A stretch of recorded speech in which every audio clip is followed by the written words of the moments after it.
Hi, everybody. Thank you for joining Stamp of Approval podcast today. As you know, we've been doing a series for the COVID-19 and the stressful times that people are going through, bringing in lots and lots of awesome professionals, different doctors and attorneys and therapists, CPAs, lender, to answer all of your questions during these times.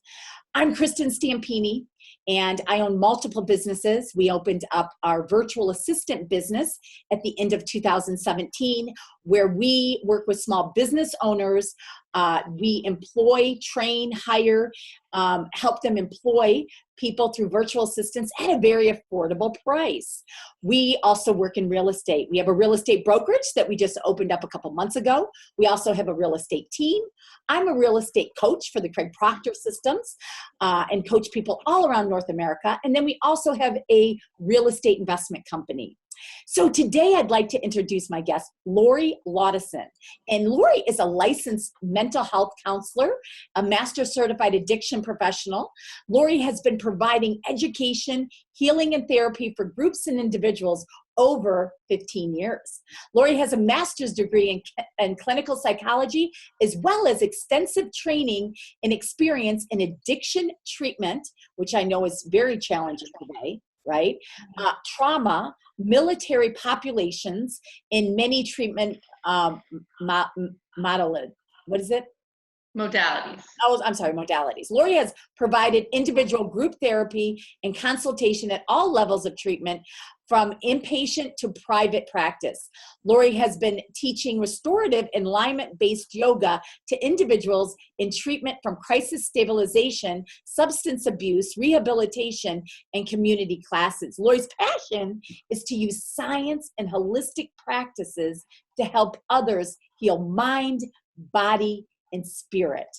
Thank you, and welcome to Lori today. Welcome, Lori. How are you? Thank you so much. I'm doing very well. Very well. Good. So we're going to really talk about today, we're going to go into mindfulness, yoga, aromatherapy. We're going to also go into some other things. Everything is so challenging today. None of us have ever been through what we've been through today. And I'm sure you're seeing, even in addiction and things like that, it's hard because there's not, people can't go in person, right? To go to different meetings and things like that. So what we're going to do is we're going to try to put you at ease that there are people here. Lori, you're doing a lot of things virtually now, right? Yeah, so I've been actually doing my private practice completely online for over a year. So I'm very well versed. I've used Zoom. Now I use Simple Practice, which is my electronic medical record. But yeah, so that's been my primary practice for over a year. So I'm super comfortable with it. And I can help clients who aren't comfortable, because this is new for a lot of people. So, really showing them that this can be a way to connect and to reach out, is really important. They talk about in AA that the phone weighs like 50 pounds, right? So when you're stressed and you want to reach out, it's hard. So reaching out in a new way virtually can be difficult for a lot of people. Now, for some people, not so much, but for a lot of people, it can. Right. And, a lot of people that never were depressed before are depressed. They're scared. They're angry. They're going through a lot of different emotions, right? So I can completely understand. I've been through a lot myself, so I can completely understand it. I've had a lot of hardship in my life, and so I can relate to what a lot of people are going through today. And bringing on these professionals is to help you get through everything that you can. And Lori, I'm going to just go ahead and let you get started. Sure, absolutely. Well, one of the things that I like to do with my clients and with people when I'm sharing things is start with a mindfulness practice. So what I'd like to do very briefly is just do a little grounding practice with you. So whether you're sitting in a chair or whether you are sitting on your couch or whatever, just focus on the feet on the ground. So maybe put both feet on the earth. If they're not already, whether you have shoes on or not, just kind of notice that. Bring your awareness to the feet. Notice, maybe wiggle your toes a little bit. Yes, and close the eyes if you're comfortable, so that you can bring full awareness to that. Notice the earth supporting you. Notice whatever surface you are seated on supporting you. Maybe even allowing your breath to deepen. Good. Preparing for this time together. Relaxing your shoulders away from your ears.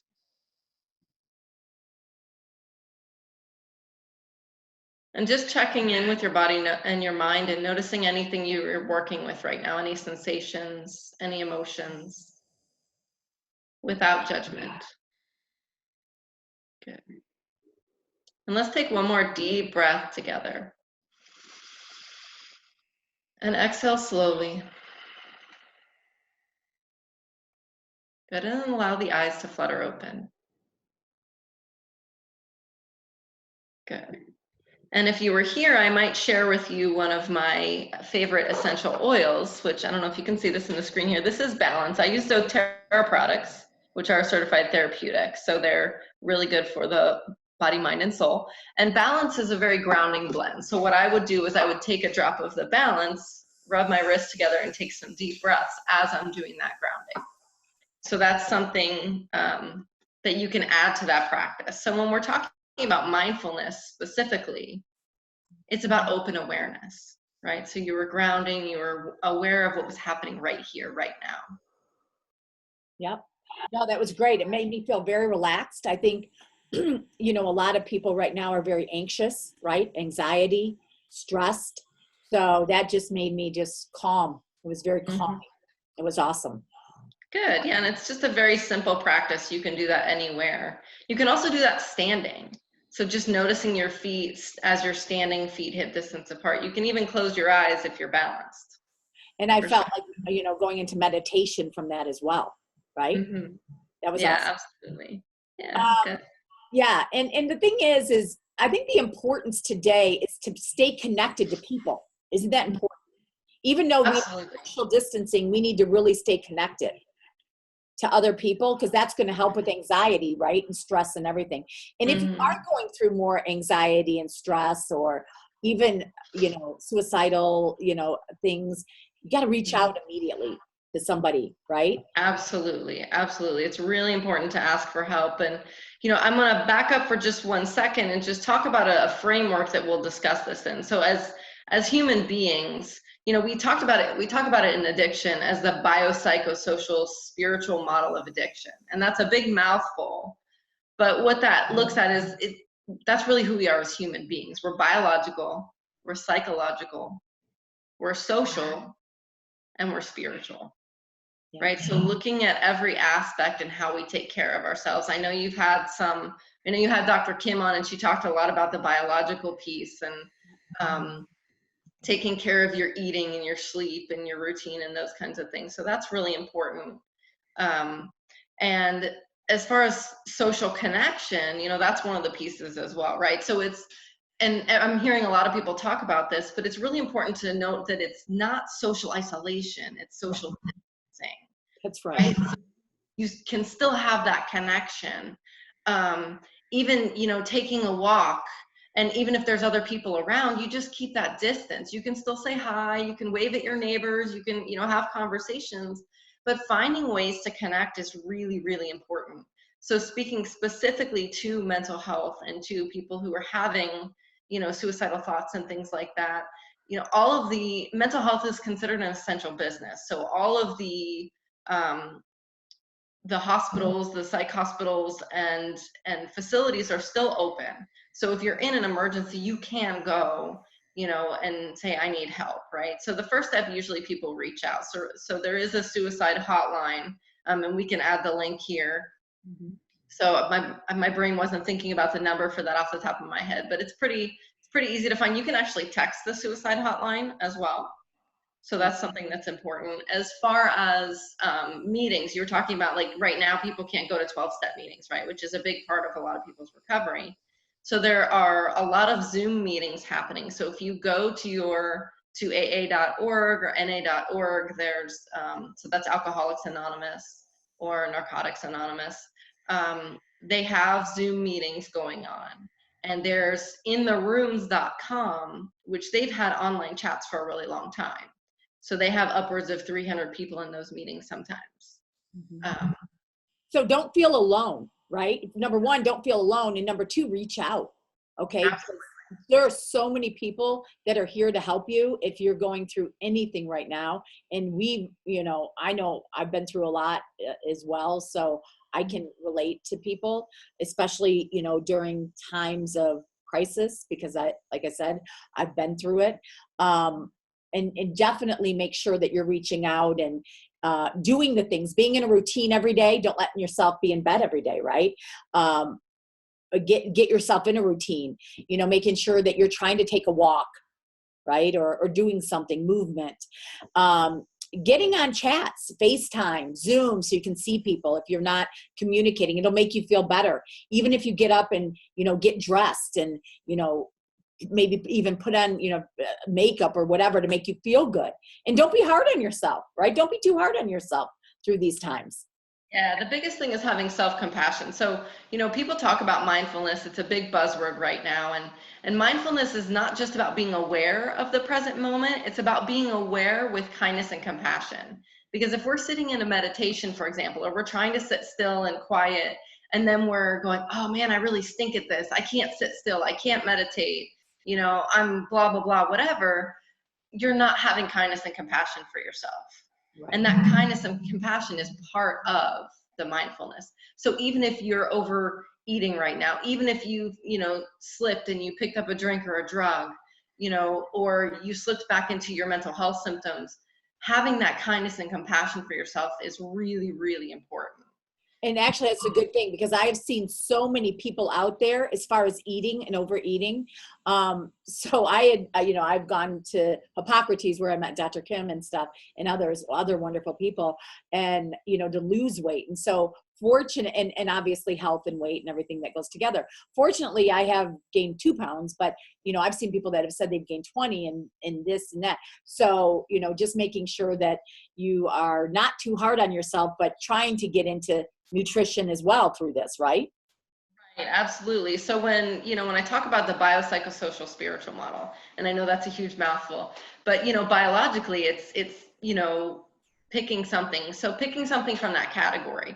What I would say is, if you look at each of those 4 categories, pick something there that you can work on, that you might want to commit to yourself, or something, something simple and easy. So maybe that is walking. So walking is the biological part, right? It's the exercise, but it's also the spiritual part.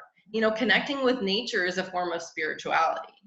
Meditation is a form of spirituality. Deep breathing, mindfulness, reading something, whether it's a Bible or reading something on Eastern philosophy, or even just something for personal growth, that's spiritual as well. And then that's social connection. So maybe even, taking a walk, and maybe talk on the phone. Probably not FaceTime while you're walking, because that's probably not the best idea. Or even just walking with someone in your household, if that's available to you.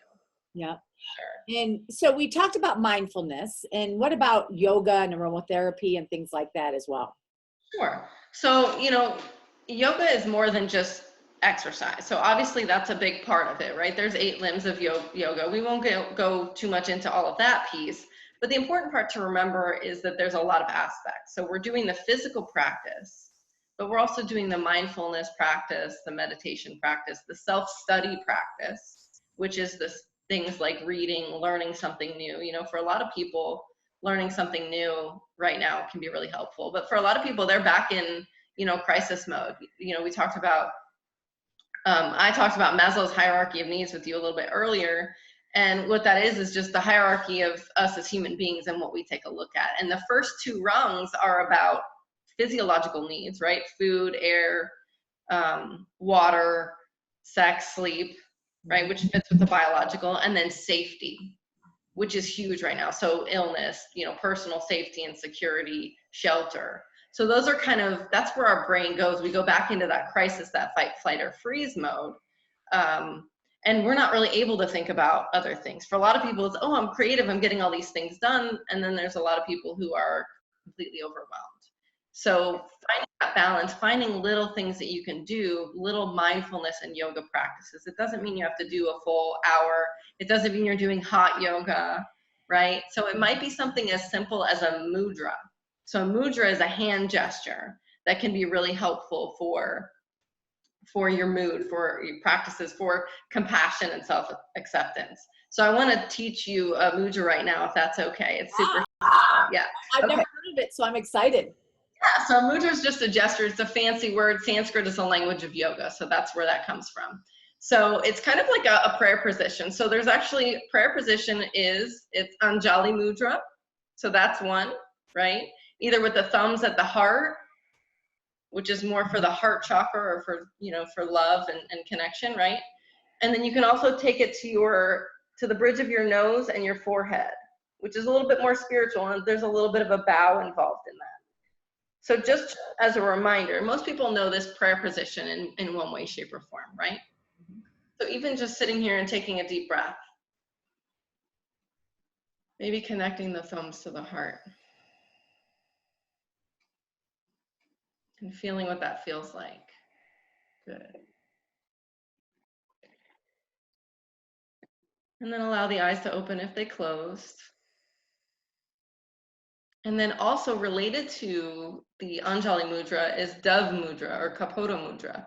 So this one is specifically for compassion and self-acceptance. So the thumbs stay at the heart center, the hands stay in prayer, but you allow the hands to cup. So there's kind of an openness. So if you see can you see my hands? There's an openness here. Like this? Yes. But your pinkies are still connected as well. So it's more of it's like a circle. Oh, so you okay. can put something Like there. that. Sort of, yeah. Okay. Yeah. Okay. Got it. Yeah, but keep the thumbs, the pinkies connected here like this. Oh, like this. And then the thumbs, and then the fingertips, and then you're just opening in the middle. Got it. Yeah, and then the thumbs come back to the heart. And this is about compassion and self-acceptance.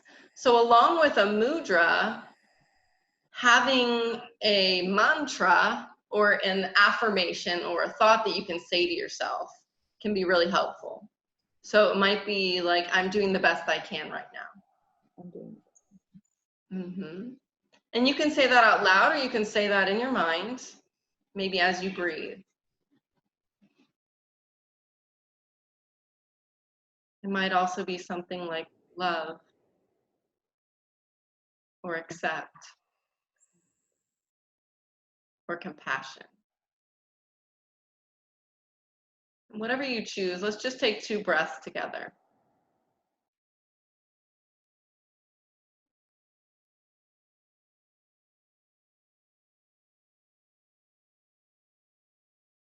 Good. And then you can allow the hands to come to the lap and release that mudra and that mantra. Yep. This feels good. Yeah. So going back to just briefly that biopsychosocial spiritual model, when we do a mantra, we're doing something physical, or a mudra, we're doing something physical, and the mantra is in that psychological piece. So that's about our thoughts.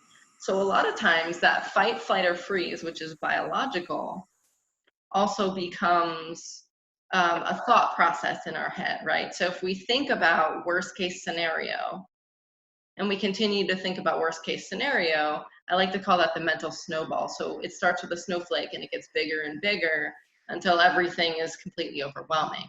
So utilizing some kind of mantra or affirmation or something that you can say to yourself in a positive manner can help to combat those. In therapy, we call, in the scientific part of that, or the medical model part of that, we call it cognitive behavior therapy, right? So it's reframing our thoughts.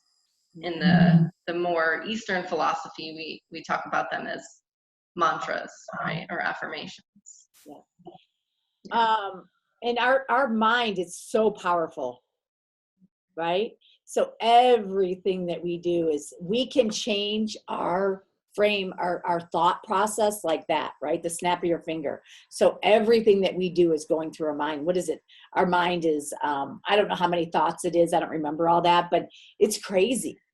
I think of something like 60 or 70,000 or something like that. I don't really know either, but yeah, it's a lot, and it's constant, and a lot of times we're not aware of it. So that's where the mindfulness can come in, is being more aware of the things that you're saying to yourself, especially if you're not feeling good. So if you're feeling physically or emotionally in a way, yucky, like that's my clinical term, yucky, then, being aware of that, being mindful and looking at, okay, what's going on with me right now? What am I thinking? What am I doing? Right. And no, you're not alone. I mean, we're all going through different stages through this, right? And just try to get your mind out of it. Know that we're all going to get through this. We are going to get through this. Things are going to be different, things are going to change, but we're going to be okay. So just keep reminding yourself that we're going to be okay. Right. And try to do things because, right, obviously a lot of people, and even myself, I'll wake up. This has affected everybody. There's nobody I know out there that hasn't affected. And it also affects, obviously, a lot of our businesses, right? A lot. So I just wake up and, you can get depressed. I've been depressed. I've woken up depressed. I've woken up, but I try to really keep in a schedule and I try to work out a little bit and I, get dressed and don't stay in my PJs all day and, come to the office, try to put on some makeup, not maybe every day if I'm not in front of people, but doing the things and trying to keep in a routine to make me feel good, right? And then I try to stay out of my mind and try to keep optimistic, okay, and not negative thoughts in my mind, right? Sure. Absolutely. And it's really important to have a balance of that, right? Because a lot of times when we talk about thinking positively or being optimistic, for some people that can be completely overwhelming. Have you ever been around somebody when you're not in a good mood and they're super positive and it's just like, like go away. That's so annoying, right? So it's about finding that balance and allowing yourself to not be okay as well, and doing something that helps you to feel better in that moment, talking about it with someone, utilizing all those methods that we talked about, going to a meeting, calling a therapist, talking to a friend, journaling, writing it down, getting those thoughts out of your head can be so incredibly helpful, even if it's just for a few moments. What I would say about that is to give yourself a time limit, because if you allow yourself to sit in that, and it's the same thing with the news. If you want to know what's going on, limit it. I have alerts on my phone, and that's how I know what's going on. Other than that, I don't sit in front of the TV because it's overwhelming. You'll overwhelm yourself. And so give yourself a time limit to just sit in it, to express those feelings, to have that, the feelings of overwhelm or sadness or whatever, because that's important. That's an important part of the grieving process of a change in our way of life right now. Right. And then look at not just how do I be more positive, but something that's more realistic, maybe looking at all the times that you have gone through something that's been difficult, even if it was when you were a little kid, you have been through, even if you don't believe that right now, you have been through a lot of things and you've gotten to the other side because you had the tools. Even if you didn't know what you did, you had the tools to get through it. Yeah. So starting there and then building on that. And that were so important. I think, definitely letting yourself, but give yourself a time limit. Okay. So I am going to go through this emotion, be in my own pity party or whatever for the next 10 minutes, but then I'm done. I got to get it out of my mind and I got to move on and I'm okay. I'm going to do something that makes me feel good. And then also social media, okay, being on social media, the negativity of it, and the news. So I give myself on news about 15 minutes a day. Okay. Just because I just want to know what's going on, but I don't get myself involved. Just like politics, I'm not involved with. I don't like to see all the negativity of things, right? So those are really good. What about aromatherapy? So aromatherapy can be a huge help in all those aspects. The biological piece. So the biological part of aromatherapy, and I don't know if you can see them. I'll pull them up in a second. The biological aspect of it is that these oils the molecules are so small, they get to your brain faster than any drug. So smoking is the quickest way to get something to your brain, to pass that blood-brain barrier, which is the protective mechanism. And that's about 7 to 12 seconds. The oils, it's somewhere around 5. Wow. Right? Yeah, so they get to your brain a lot faster just by smelling it. And our sense of smell is so powerfully related to memory and emotion that it can make a huge difference. So in the biological piece, you have that how it affects the brain. You have the immune boosting pieces. So specifically what I'm using right now is On Guard, which is, can you see that? Yep. Yeah. So On Guard is the protective blend. So it's got things like cinnamon and clove and wild orange, which are really good for the immune system. And these are, like I said, certified therapeutic grade, so you can take them internally. You want to be very mindful of what you take internally, because the ones that you buy in the store, just because they say they're organic, doesn't mean that they're safe to take internally. Can somebody buy that? How do they buy it? Yeah, so Doterra specifically is, you have to get it through a Doterra Wellness Advocate, which I am one, and there you can find those online as well at the Doterra website. And we can leave that information. It'll be with all my information as well. And then oregano is has one of the most powerful antibiotic properties. And they've used it for thousands of years. So how do you use them? Okay, so there's 3 different ways to use them. There is topically, which is on the skin, like I showed you when I put it on my wrists, right? And you want to be mindful because we can have skin sensitivity. So you want to dilute them with a carrier oil, such as coconut or almond or something like that. There's aromatically, which would be the inhaling part of it, right? So if I put it in my hands and I take some deep breaths and I inhale it, that's one way of doing it aromatically. Also using a diffuser, right? Some people put them in humidifiers too. You have to be mindful, but that's aromatically, so it's coming out in the air. And then there's internally, which is what I was just talking about with some of those oils. So depending on the oil, you'll know which way is going to be the most helpful. There's lots of information out there. Of course, I'm a resource. Doterra is a resource as well. So you talked about 3 different ones. Are there more that you recommend? Yeah. There are more. Okay. Yeah, so On Guard and oregano are the ones for the immune system. There's also tea tree. Breathe is my favorite for respiratory. So this is a blend that includes peppermint, it includes rosemary, eucalyptus, a lot of oils that are really good for the respiratory system, which is really important right now, right? We want to take care of our respiratory system. I've been putting Breathe or eucalyptus in my mask, just as a way to, not only, for me, it kind of makes me anxious to have to wear the mask a long time. So I don't know if anybody else has experienced that, but putting the eucalyptus or putting the Breathe on the inside of it not only helps me to calm down and balance, but it also helps my respiratory system. So it helps to protect it and make it easier to breathe. I actually have asthma, so I use that as a way to help me open up my lungs a little bit more.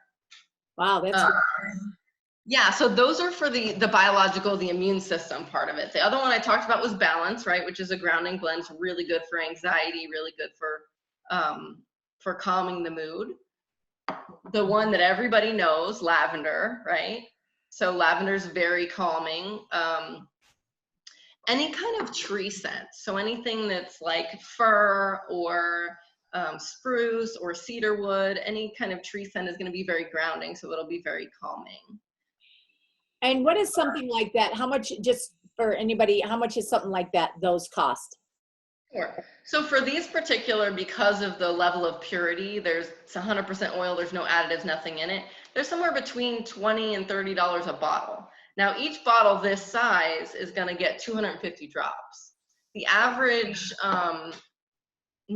so the average dosage for an adult would be about 2 drops. Wow. So it lasts a long time, right? So there are some that are higher cost based on how it takes, how long it takes to process them and things like that. Before you get into more questions about that, I wanted to tell you about one last one. Yeah. It's called Peace. So this is like my go-to right now. So Peace is the reassuring blend, right? So it's really, right now, most of us are looking for peace in general, but especially right now, any form of peace can be really, really helpful. So Peace is from the emotional aromatherapy kit and support here. So it's got some of those scents that I already talked about. It's got lavender, it's got vetiver, which is a tree scent, an earth scent. It's got lang lang, which is very calming. Marjoram, I think I got them all. Frankincense, which is the king of oils, right? And so frankincense is one of the things they brought to Jesus. So if you remember that, that's because it was like one of the most expensive things they could bring, right? Because of how powerful it is. So it has like all of the grounding and calming blends that you can. So it's amazing for this time. Now, how many different types of oils do you use like in a day? Well, I use most of those Every day. every day. Yeah, some internally, some aromatically. I diffuse, depending on how I'm feeling, I'm going to diffuse something at night. I always have breathe in my diffuser, and then I'll add some kind of grounding scent to help me sleep, something earthy.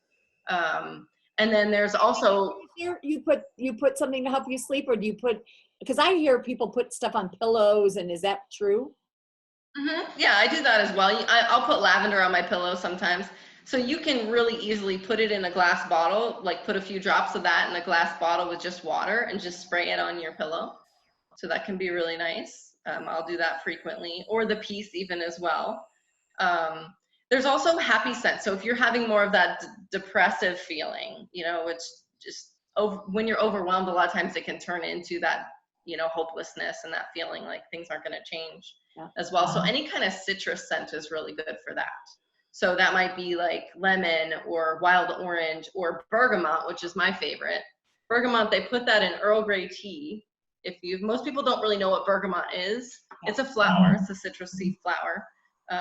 But yeah, it's really good and also for confidence. So any kind of earthy blend is going to be more like the tree scents, calming, and anything that's citrus is going to be more uplifting, right? And you can find a combination of the two. Wow, that's pretty cool.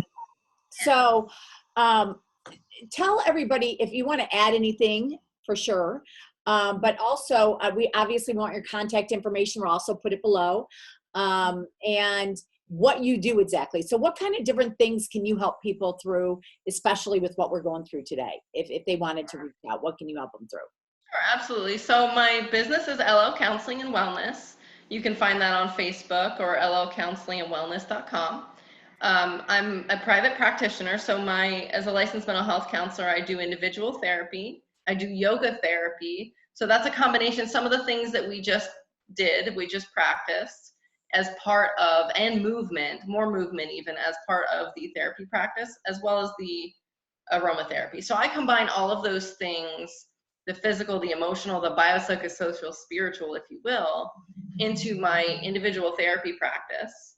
I also do groups. So my big thing right now that I just took to Zoom is my yoga therapy. So I keep it limited to around 12 people, but it's not just yoga, it's yoga and group therapy together. So we do some movement just like we did. We might, and that's something that you can do, or you can get them ahead of time to bring them to the class. And then it's an opportunity to talk about and process the things that we're going through.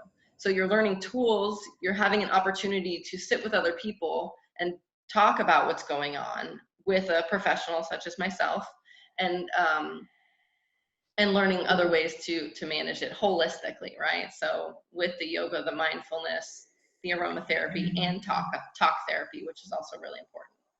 Awesome.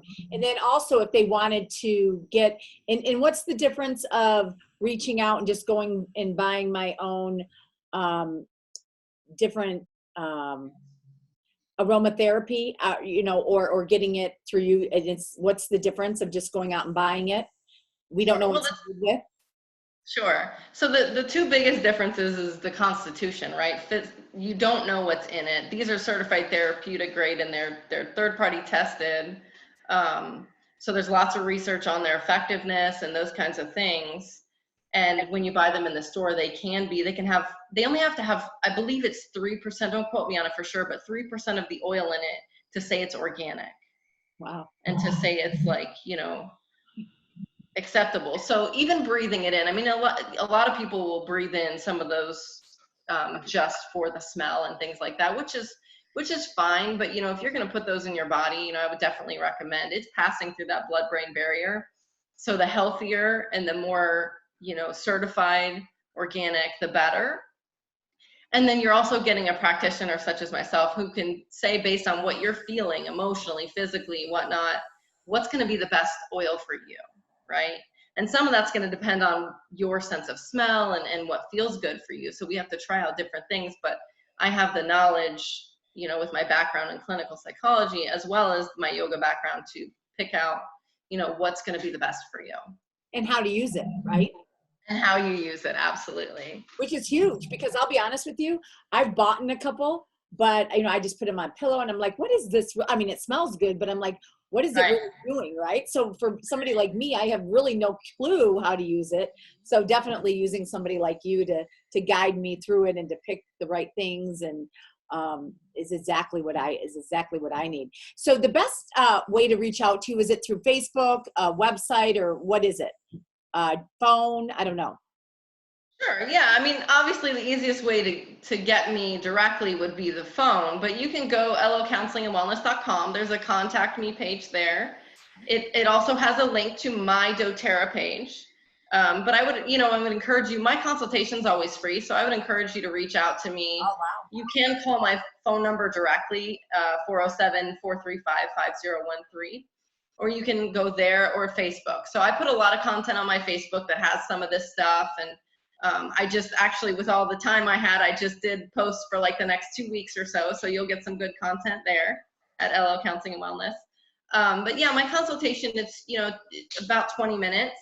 So we can kind of figure out, whether it's just oils, whether it's therapy, yoga therapy, just some individual yoga stuff, whatever the case may be, we can determine if we're a good fit. So yeah, I always offer that for free, and just to kind of get an idea, and we can do that either video or phone. Oh, awesome. Awesome. Well, thank you, Lori. So much awesome information today. And I really appreciate you joining me for our podcast. And I'm sure all of our listeners just really learned a lot, as I did as well. Okay. Thanks, everybody. Thank you so much. Okay. Have a great day.